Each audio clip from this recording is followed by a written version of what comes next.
All rise. Support court is now in session. Judges, case number JVB1085, Campbell case. Thank you so much. You're welcome. All right, ladies, you may be seated. I'm Judge Brian D. Woodard, and ma'am, you brought this case before me. Matter of fact, before I get started on anything, I see your both last names are Campbell. Yes. If I'm not mistaken. So what is your first name? Kelly Campbell. Kelly Campbell. Yes. And you, ma'am? I'm Rochelle, but you can call me Ro. Okay, Rowan and Kelly. Kelly, okay. Yes. Kelly Rowan, let me go there, because if I forget it, because Rowan Kelly. All right, so let's get started. So go ahead and tell me about this. My name is Kelly Campbell, the best project manager the city has to offer. I brought my cousin to court because she's attempting to want to get involved in her son's life all of a sudden. But her choices, they're poor. She has childish behavior and she's not taking care of her responsibilities. Simple. She's not taking care of her responsibilities. How many, does she have children with you or living with you or?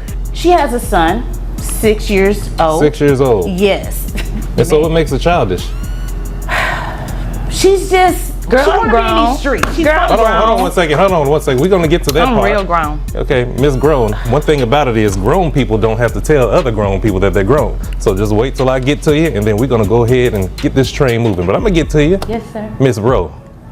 Yeah, R-O, really obvious. All right, let's go. If you could change the R to a H. But the point, what I'm saying is, We're not going there, but go ahead.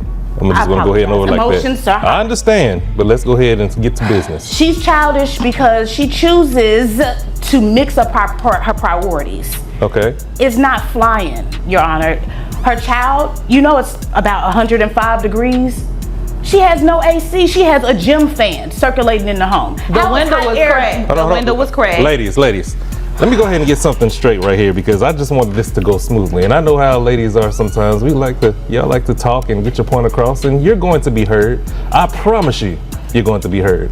But being heard this way is not going to. All right, guys. The tension hits before a single word lands. A courtroom, quiet but loaded, where silence feels like pressure building before a storm. This isn't just another case. It's family, blood, and betrayal colliding under one roof. Judge Brian D. Woodard steps in, calm but sharp, already sensing the chaos waiting to explode. Two women sit across from each other, sharing the same last name but clearly not the same reality. What starts as a routine hearing instantly shifts into something heavier, something uncomfortable. Because beneath the surface, this isn't just about custody, it's about responsibility, pride, and a child caught in the crossfire. Fly. So let's go ahead and continue without any interruptions. Ms. Rowe, Got it. when it's time for you to go, I will go back to you, Ms. Rowe. Yes, sir. But for right now, please keep quiet. Can we do that?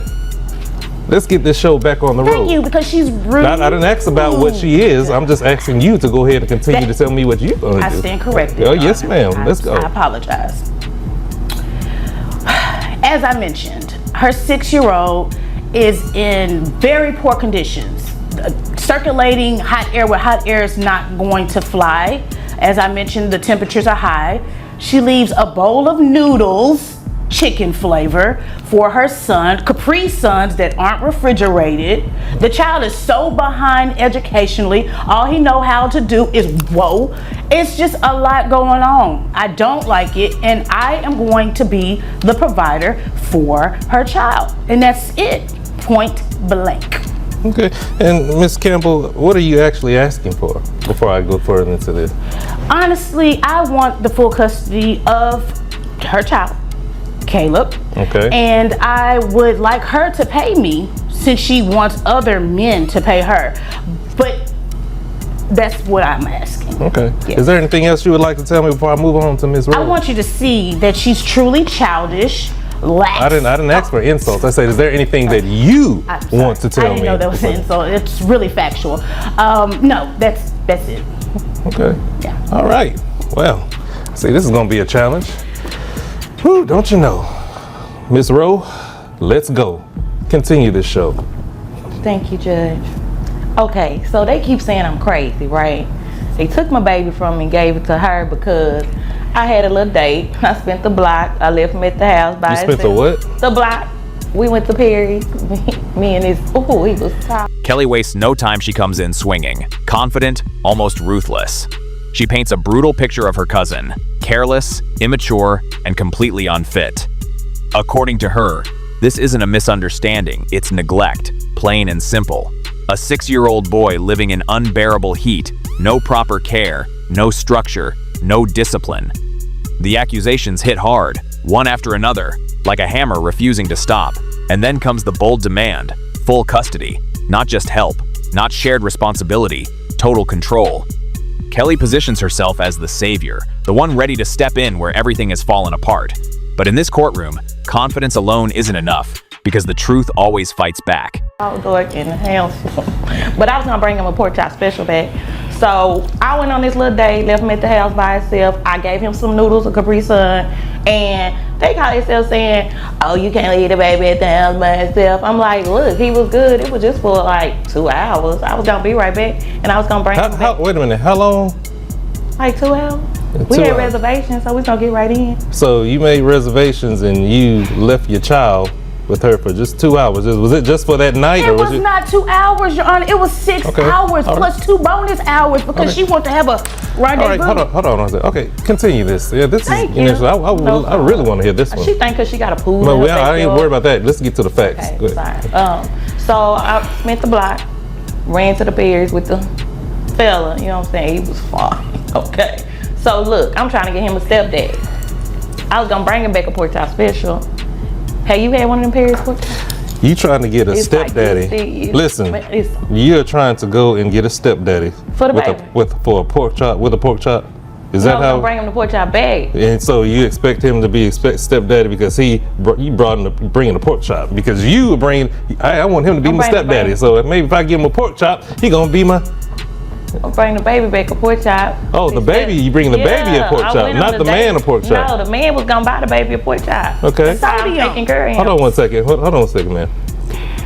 So me and the man went out to dinner. I get back, they all, you're not supposed to leave your baby here, this and this and this. I'm like, he's 6 years old. He got some noodles. He got a couple of Capri Sun.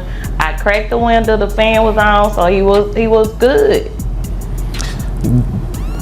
They say I'm unfit. You know, I fight a couple people, bust a few windows, plant some tires, and they think that I can't. Ma'am, you cannot be serious right now. Dead. Are you really serious right now? Number one, you're talking about what? First of all, let me say this. How hot is it outside right now? 105. That's the car. Hold on. I'm asking her because you're already at 105 because you're already talking. You heated up, and I understand. I'm sorry. I'm passionate. How hot is it outside? Right well, that day it was. Cause we went at night. So I didn't ask whether you went at night or anything, because it's still hot at night as well too. I mean, about 80, 90. You know, it cooled down. But he had a fan. And you got a fan. You gave the child a fan in the car. I cracked the window. You cracked it. So what is this child, a dog? No. Caleb, he's a human. Then Rochelle steps up and everything shifts. Her defense? Messy, unpredictable, almost unbelievable. She admits leaving her child behind, brushing it off like it was nothing more than a quick errand. But the details hit differently. A hot house, a fan pushing around thick air, a cracked window as if that somehow made it okay. And the reason? A date, a moment of escape. A gamble for something better, or at least something easier. The courtroom energy tightens, disbelief spreading like wildfire. The judge doesn't even need to raise his voice. The situation speaks loud enough. This isn't just poor judgment. It's a dangerous mindset colliding with reality. But it's hot outside and you're going to give the child a fan. And then what else? Capri Sun. And a Capri Sun. Two. Now let me ask you something. Would you want a hot car or a hot environment and somebody to give you a Capri Sun? No, I was at Perry's. You know what? Sometimes you just don't have the words to say. And I guess this is one of those times where, Lord have mercy, I do not have the words to say. Now this lady right here, Miss, what'd you say your first name was? Kelly with a capital K. Miss Kelly with the capital K. The best project manager. I didn't ask if he was the best or the worst because you have no proof to tell me if you did right or wrong. It comes to those project managers or whatever else you say. You don't have to build the words up to me. Okay, but if you don't want to be done that way, why do you think that it's okay to let a child sit like that and treat him like that? For 2 hours. It doesn't matter, but I said, would you want that done? No. I mean, but sometimes we gotta go through stuff to get to the bigger picture, and I was working on this. It looked like you got to the bigger picture with Paris. I did, and that's when you know the baby was gonna come with me on there. Yeah, I see. Okay. Setting him up. All right. Yeah. Miss Rowe, how much do you make how much you make a year? I make 65. 65,000 a year. And doing what again? I work for insurance. Insurance. And insurance, yeah, this costs But I'm somebody trying to else. beg a baller. All right, so before I do anything else, quick question, because I almost forgot. So who pays the health insurance for this child? I do. Okay, both of y'all can't say that at the same time. So I'm the mama. I pay. It comes out of my check, $350. I love my baby. if all you've been talking about is pork chops. Your Honor, I can tell you probably been eating a lot of pork chops. Yes, but can you do what? She says she loves her baby. Yeah. The only time she comes around is December the 31st to get his social so she can file him on the taxes. She's trying to get a come up. A come up. She lies, Judge. She puts 8 dependents. She got 1 kid. And so you're paying they're paying you obviously $65,000 for your income. Are you paying your cousin anything for keeping this child and taking care of this child? What I'm paying for? She barely will give me the food stamp. She get $1,500 in the food Okay, stamp. I see where this is going. I want now, my man. baby back. Okay, yeah, there's everything. You think the world just revolves around you, because I cannot believe what I'm hearing right now. So this is what we're going to do. And it's obviously that, yeah, you are going to be paying something. I mean, you make $65,000. Now the deeper cracks start to show. Money, responsibility, absence, it all comes pouring out. Rochelle earns a steady income, yet somehow, support for her own child barely exists.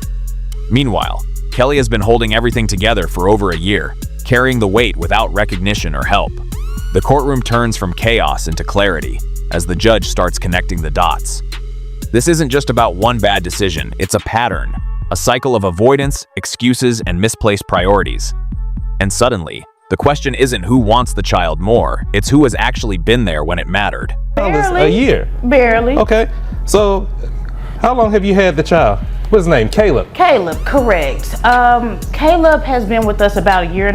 A year and a half. Yes, because thank God they did a welfare check. And you haven't received anything for a year and a half. Absolutely not, but sorry, excuses. Hold on. This is not here to insult. I'm just asking questions. A year and a half, you haven't received anything. Barely. Okay, but obviously this child is going to need to be taken care of, because everything in life is just ain't free. You just can't drop your child off and let somebody else take care of it. I didn't drop him off. She's taking care of your child. I want him back. She's taking care of. Okay, so how come you just now coming to court and saying that you just want him back? What happened to the past year? I've been saying I want him back. She keep dragging me through the mud. Dragging you through. Oh, I'm unfit. I'm very fit. I go to the Ma'am, trainer I'm just going to 3 say times a this, week. but I'm you're fit. talking about caviar and stuff like that. Talking Obviously, about. you have other reasons. So this is what we're going to do. So I'm you're. fit. Are you? Judge, if you didn't Hold have the on, training ladies, yesterday- ladies, hold on. Because we're not going to go there. Y'all sound like my family during Christmas time. So, Miss Ro Campbell. Yeah. You see, you make $65,000 a year, okay? You paying by your cousin $350. Your gross is $5,417, and 20% of that, with your net, is $4,401.57. Your high rim, 100 plus. We're gonna add that $163 to it. So basically, you got to pay something. You can't just let your cousin take care of all the business while you're thinking all high and mighty with pork chops and caviar. Hold on, wait a minute. Hold on, before we get to that, let me go ahead and get this before I forget about it. So, yes, you're going to pay. Okay, and the thing is, you're going to pay $1,043 flat. Nothing more, nothing less. But you need to be at home with if you wanted your child back so bad, it shouldn't have taken this long. Okay, you shouldn't be out there with the man eating pork chops and caviar while she's up there taking care of your child and not getting a dime. No. Am I mistaken about that? None of the coins, All silver right. or copper. So before you have anything else to say, that is my decision. This case is over with. This is adjourned. You have my answer. All right, ladies, you may be excused. Thank you, y'all. And then the hammer drops. The judge cuts through the noise with precision, no hesitation, no sugarcoating. Rochelle will pay over $1,000 every single month. because responsibility doesn't disappear just because you walked away from it, but the ruling goes deeper than money. It's a wake-up call. A hard, unavoidable truth. Being a parent isn't optional. The courtroom falls quiet again, but this time, it's different. The chaos is gone, replaced by consequence. And as the case closes, one thing becomes painfully clear. This wasn't just a legal battle. It was a reality check that hit harder than anyone expected.